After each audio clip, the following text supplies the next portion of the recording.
Alright, fellers, so we got a 2014 HD 3500 with a ball joint, and we're using the Schley or Matco ball joint press, so I'm going to talk over this a little bit.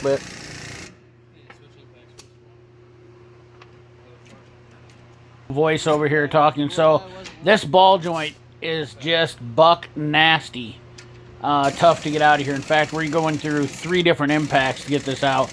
Now, I will tell you, I did not get the part where the ball joint popped, because right when I shut the camera off, we were resetting the impact and the ball joint. We got like 13 ugga-duggas on it, and it popped, or maybe 3, 4, I don't know. It was all happening. When you're trying to get stuff done, filming is not really good, but watching this thing and listening to it, you can hear this thing is putting some serious pressure on, and that Schley press does an amazing job on this HD 3500.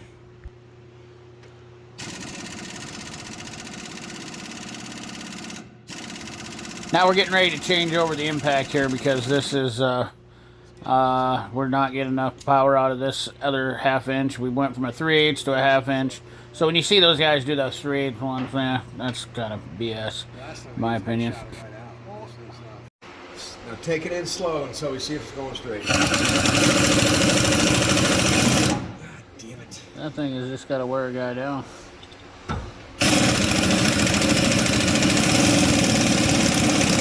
Going back. Stop. It's not going straight. You got to pull the lift or the press towards you, Brian. Grab it and yank it towards you.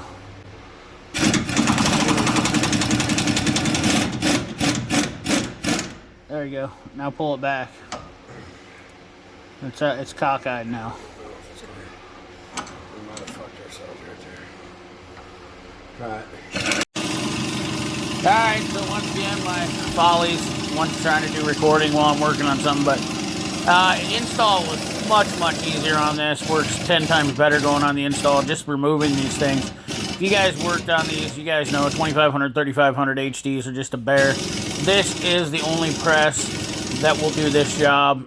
I've tried it on several other ones now, and you ain't doing this with no Harbor Freight. You ain't doing this with no OTC. Looks tight. You ain't. I don't even know if you can get it done with the snap-on. I'm going to try the snap-on next time, but this took literally a couple minutes to get this done. Probably took us about 10-15 minutes. That ball joint was a bear, so thanks for watching. Installed by the best.